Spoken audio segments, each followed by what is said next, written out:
안녕하세요. 대단히 반갑습니다. 밥벌이의 지겨움 이김훈. 모든 밥에는 낚싯바늘이 들어있다. 밥을 삼킬 때 우리는 낚싯바늘을 함께 삼킨다. 그래서 아가미가 꿰어져서 밥 쪽으로 끌려간다. 저쪽 물가에 낚싯대를 들고 앉아서 나를 건져 올리는 자는 대체 누구인가? 그 자가 바로 나다. 이러니 빼도 박도 못하고 오도 가도 못한다. 밥 쪽으로 끌려가야만 또다시 밥을 벌 수가 있다. 봄에 새잎 돋는 나무를 바라보면서 나는 늘 마음이 아팠다. 나무들은 이파리에 엽록소가 박혀 있어서 씨 뿌리지도 않고 거두지도 않으면서 햇빛과 물을 합쳐서 밥을 빚어낸다. 자신의 생명 속에서 스스로 밥을 빚어내는 나무는 얼마나 복받은 존재인가. 사람의 밥은 사람들 사이의 관계 속에서 굴러다닌다. 그래서 내 밥과 너의 밥이 뒤엉켜 있다. 나는 근로를 신성하다고 우겨대면서 자꾸만 사람들을 열심히 일하라고 몰아대는 이 근로감독관들의 세계를 증오한다. 나는 이른바 3D 업종으로부터 스스로 도망쳐서 자신의 존엄을 지키는 인간들의 저 현명한 자기 방어를 사랑한다.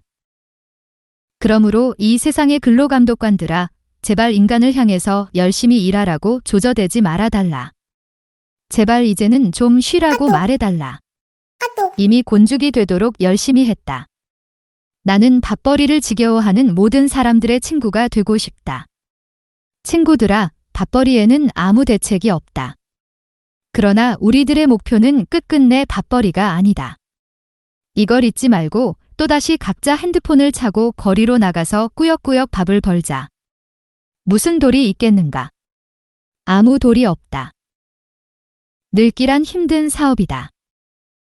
세월은 무자비한 불도저처럼 인간의 얼굴을 밟고 지나간다. 아무도 그 불도저의 궤도 자국을 피할 수는 없다. 늙음은 바람이 불거나 비가 오는 것과 같은 자연현상이지만 그 자연현상은 사회적인 혐오와 공포의 대상이다. 노인은 배척받고 소외돼야 마땅한 혐오스러운 인종쯤으로 여겨지고 있다. 제도화된 조직사회 속에서 연장자의 권력은 거의 절대적이다. 젊은이들은 이 위계와 권력에 도전하다가는 조직으로부터 영영 소외되기 십상이다.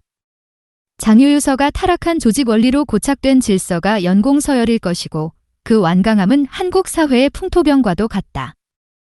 그토록 무서운 연장자들이 좀 더 나이를 먹어서 초로의 문턱을 넘어서면 십시간에 이빨 빠진 호랑이처럼 무력해진다. 조직 내의 권력을 박탈당할 뿐 아니라 신할 같은 권위마저 유지하기란 불가능하다. 내가 자전거를 타고 전국의 산천을 떠돌아다닐 때 산골마을이나 어촌에서 만난 어떤 노인들은 교육을 받은 적도 없었고 권력을 누려본 적도 없었지만 세상의 이치와 인간관계의 문제들을 환히 꿰뚫고 있었다. 한 생애에 걸친 고되고 순결한 노동이 그들에게 배움의 은총을 베풀고 있었다. 그들은 그 배움을 터득했을 뿐 아니라 매일매일의 생활 속에서 실천하고 있었다. 그들의 암은 건강하고도 아름다웠다. 그들의 얼굴은 삶의 표정들로 가득 차 있다. 그래서 노인의 얼굴은 그가 살아온 생애의 지도이며 궤적이다.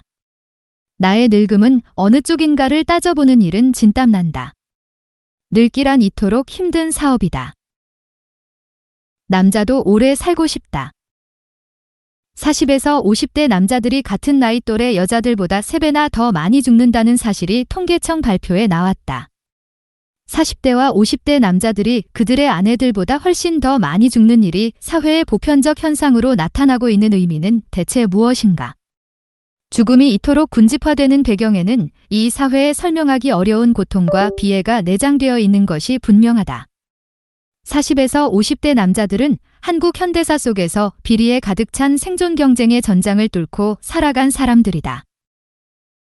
술, 담배, 과로의 일상을 거듭해가며 사회의 모순과 비리, 억누름과 억눌림을 번갈아 겪어가며 살았을 것이다. 그러다가 병이 걸렸든지 무슨 사고를 당했든지 해서 죽었고 죽어서 한 줌의 재나 한 움큼의 흙이 되었을 것이다. 그리고 그들의 생애는 구석기 시대 이후로 수렵과 약탈로 처자식을 먹여 살려야 했던 수많은 남성들의 운명과 크게 다르지 않았을 것이다.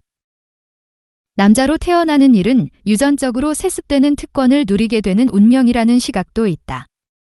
그러한 시각이 틀린 것은 아니다. 그러나 그 특권이라는 것의 본질은 얼마나 고통스럽고 비애로운 것인가. 그 고통과 비애를 저 통계 숫자는 입증하고 있다. 남성성의 본질이란 아마도 결핍일 것이다. 스스로 결핍이 아니라면 남자들이 여자를 그리워할 리가 없을 것이다. 이런 여자가 아름답다. 여고생들이 한꺼번에 까르르 웃을 때 어느 한 아이가 예쁜 것이 아니라 그들 집단 전체가 예쁘다. 언젠가 설악산에 갔을 때 수학여행 온 여고생들의 모습을 본 적이 있다. 여고생들은 숲속으로 흩어져 끼리끼리 둘러앉아서 점심을 먹거나 놀이를 하고 있었다. 한 아이가 웃으면 일제히 다들 따라 웃어댄다. 나는 그 아이들이 예뻐서 등산길도 잊어버린 채 한동안 주저앉아 넋을 잃고 바라보았다. 그 아이들은 아직 여성성에 도달하지 못한 나이의 불안정과 위태로움 속에서 가벼웠다. 아직 덜 자란 것들의 아름다움은 연약해 보였다. 그러나 이 연약한 아름다움은 그 연약함만으로 완벽한 세계를 이루는 것이어서 그들이 더 자라서 성숙한 여자가 되지 않더라도 좋을 것처럼 보였다. 그러나 아이들은 자라서 큰 여자가 될 것이었다. 내가 느낀 그 아이들의 아름다움은 개별화된 아름다움이 아니었다. 대도시의 번화가에서 미녀라고 드러내놓고 거리를 활보하는 여자들의 아름다움은 대체로 도발적인 아름다움이다. 그 여자들은 아름다움을 공격적 치장으로 꾸민다. 자본주의의 공과나 상품들이 그 공격수를 완성시켜주고 있다. 그래서 그 여자들의 얼굴이나 몸에서 성장 배경의 문화가 느껴지는 것이 아니라 자본과 광고의 위력이 느껴진다. 타인의 힘에 의해서 가꾸어지는 아름다움이다. 지난 여름에 8딜 5통일 행사에 참가하기 위해 서울에 온 북한 여자들을 가까이에서 보았다. 젊은 여자들이었다. 초생딸 모양으로 눈썹을 그렸고 입술 빛깔은 크림슨 레드였다. 북한 여자들의 여성스러움, 그들의 교태는 다들 비슷해서 학습된 것이 아닌가 싶었다. 저 어린 여고생의 무리들이나 고향의 질감을 지닌 여자들이나 도발적 유혹을 뽐내는 대도시의 미녀들이나 학습된 웃음을 웃는 북한 여자들 모두가 아직도 덜 자란 여자들일지도 모른다. 그 문화의 토양 전체 위에서 하나의 개별성에 도달한 여자가 성숙한 여자일 것이다. 가슴의 미학. 유방 성형수술을 받은 여자들이 집단 부작용을 일으켜서 우리나라 젊은 여자들의 젖가슴이 크게 망가져 버렸다고 한다. 젖퉁이를 크고 팽팽하게 만드느라고 그 속에 실리콘이라는 이물질을 넣었는데 모양은 도톰해졌지만 좀 지나니까 진물이 흐르고 염증이 깊어져서 아예 젖을 도려내야 할 지경이라는 것이다. 여자들의 젖가슴이란 그 주인인 각자의 것이고 그 애인의 것이기도 하지만 신라금관이나 고려청자나 백제 금동향로보다 더 소중한 결의의 보물이며 자랑거리다. 여자들은 누구나 다 한 쌍의 젖가슴을 키워내서 품고 있다. 그렇기 때문에 이 젖가슴은 더욱 보편적이고 더욱 소중한 일상의 보물이며 민족적 생명과 에너지의 근본인 것이다. 그런데 이 착한 젖가슴들을 죄다 골마 터지게 만든 실리콘이라는 물건은 미국 기업이 온 세계 여자들한테 팔아먹은 것이라고 한다. 제 나라 여자들 젖가슴이 이토록 골마서 문드러지도록 정부는 대체 무얼 했다는 말인가? 철딱선이 없고 맹하기는 여자들도 마찬가지다. 내 생각은 이렇다. 여자 젖가슴의 모든 고난은 직립보행에서 비롯된 것이다. 네 발로 기어다니는 포유류들의 젖은 아래로 늘어져서 편안하다. 두 발로 걷기 시작한 이후로 여자들의 젖가슴은 어쩔 수 없이 전방을 향하게 했다. 가엾은 일이다. 크고 무겁고 밀도가 높고 팽팽하고 늘어지지 않은 가슴만이 아름답다고 남자나 여자나 모두 그렇게 세뇌돼 있다. 그러나 불행히도 크고 무거운 것들은 아래로 늘어지게 돼 있다. 늘어지려는 것을 자꾸만 끌어올리니까 부작용이 생긴다. 생명이나 자연은 인간이 거기에 의미를 부여하지 않아도 이미 스스로 본래 그러함처럼 아름답고 편안하다. 그러니 가슴이 좀 늘어지기로 무슨 걱정할 일이 있겠는가? 셋이 함께 날아가는 세상. 어떤 새는 저녁 무렵에 혼자서 바다로 나아간다. 혼자서 날아가는 새는 저 혼자서 바다 전체를 감당하려는 듯하다. 한 마리의 새는 바다 전체와 대치하고 있다. 한 마리의 개미 역시 그렇다. 개미 한 마리가 땅을 기어갈 때 그 개미는 홀몸으로 땅 전체와 대치한다. 한 마리의 사슴이나 사자도 그러하다. 깎아지른 벼랑 끝에 앉아있는 독수리 한 마리는 저 혼자서 이 세상 전체를 내려다보고 있다.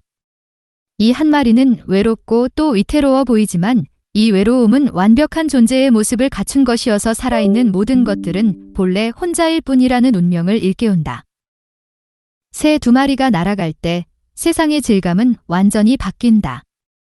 새 두 마리가 날아가는 풍경은 함께 날아가는 것 같기도 하고 따로따로 혼자서 날아가는 것 같기도 하다. 둘이라는 실체는 정말로 존재하는 것일까? 아니면 하나만이 존재하는 것이고 둘이란 그 하나의 중첩에 불과한 것인가? 이런 질문은 쓸데없어 보이지만 고통스런 질문이다. 달리는 자동차를 보면 나는 자동차 운전을 할 수 없지만 운전을 잘하는 사람을 부러워하지 않는다. 운전을 할 때 주변의 자동차들에 대한 정보는 운전석으로 집중된다. 그래서 운전자는 자신이 세계의 중심이고 도로의 중심이라는 착각에 빠지기 십상이다. 그래서 자동차로 붐비는 거리에 나가보면 만인이 만인의 적이고 1인 대 만인의 싸움 속에서 서로가 서로를 겁주는 판이다. 교통사고에 대한 대책이 개선되지 않은 채 자동차가 이처럼 늘어나고 있는 사태는 무섭다. 삶과 죽음이 일상의 도로 위에 뒤엉켜서 삶인지 죽음인지 구분할 수 없는 길 위로 차들이 달린다. 이것이 경제의 성장이며 이것이 국민의 역동성인가? 나는 죽기를 각오하고 사는 사람들이 무섭다. 길의 원리, 행함의 원리. 길은 생로병사의 모습을 닮아 있다. 진행 중인 한 시점이 모든 과정에 닿아 있다. 길은 이곳과 저곳을 잇는 통로일 뿐 아니라 여기서부터 저기까지의 모든 구부러짐과 풍경을 거느린다. 밭두렁길이 구부러지는 까닭은 농업이 기계화되기 이전의 길이 인간의 몸의 조건을 따라 이리저리 휘어들었기 때문일 것이다. 어떤 길은 구부러지고 어떤 길은 곧다. 그 구부러짐과 휘어짐은 모두 길이 사나이에 파고들면서 남겨지는 궤적들이다. 길은 사나이 가장 낮고 유순한 지점들만을 골라서 뻗어나간다. 길은 인공의 산물 중에서 자연에 가장 가깝다. 길은 자연의 가파른 위험을 피해간다. 그것이 길의 원리이고 함의 원리이다. 작년부터 중령, 이화령, 대관령에 터널이 뚫렸다. 산맥을 터널로 관통해내는 길 닫기는 자연의 가장 험하고 가파른 곳을 향해 정면으로 뚫고 들어가는 길 닫기이다. 이 길 닫기는 길의 원리에 어긋난다. 그 원리에 역행함으로써 산맥의 몸통 속으로 헤집고 들어가는 새 길은 빠르고 편리하다. 꽃은 여전히 아름다운데 나무를 심을 엄두는 못 내고 1년생 화초라도 몇 포기 마당에 심어서 아이들의 성화를 모면키로 하고 동네 꽃가게에 갔다.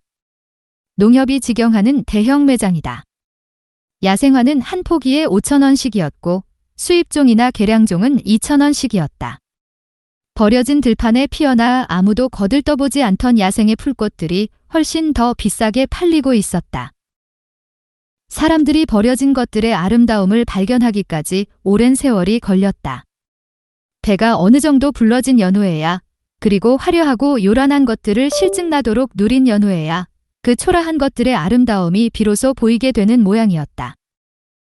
고통의 근원을 사유하며 모든 전쟁은 적을 타도해야 할 작으로 규정한다. 인간에게는 전쟁까지도 문명의 질서와 규칙 안으로 편입시키려는 허영심이 있다.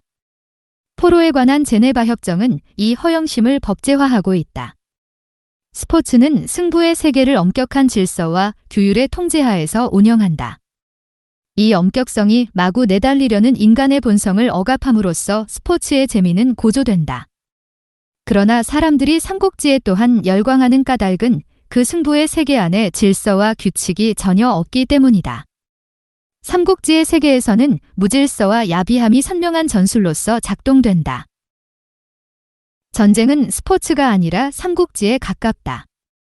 제네바 협정처럼 문명계화된 허영의 규칙으로 전쟁의 과정을 통제할 수는 없을 것이다. 질서와 규칙을 지켜가면서 문명의 품격을 유지하면서 포로를 신사적으로 대접하면서 사륙을 자행하자는 예절바른 전쟁 규칙은 사륙의 야만성을 정당화한다. 아이들은 청순하기만 한데 우리 마을에는 남자 고등학생도 많고 여자 고등학생도 많은데 남자인 내 눈에는 아무래도 여고생들이 더 예뻐 보인다. 여고생들은 언제나 까르르 웃고 있다. 한 아이가 웃으면 일제히 따라서 웃는다.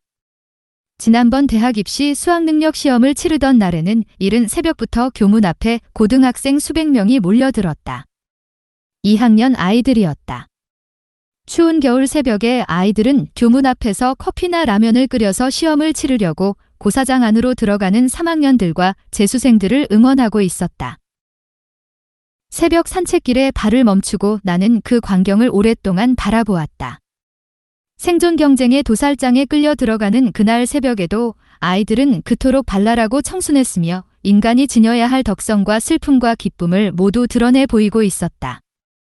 교육이란 국영수를 가르칠 뿐 아니라 아이들의 저 인간된 기쁨과 슬픔을 온전히 지켜내는 일이라야 마땅할 것이었다.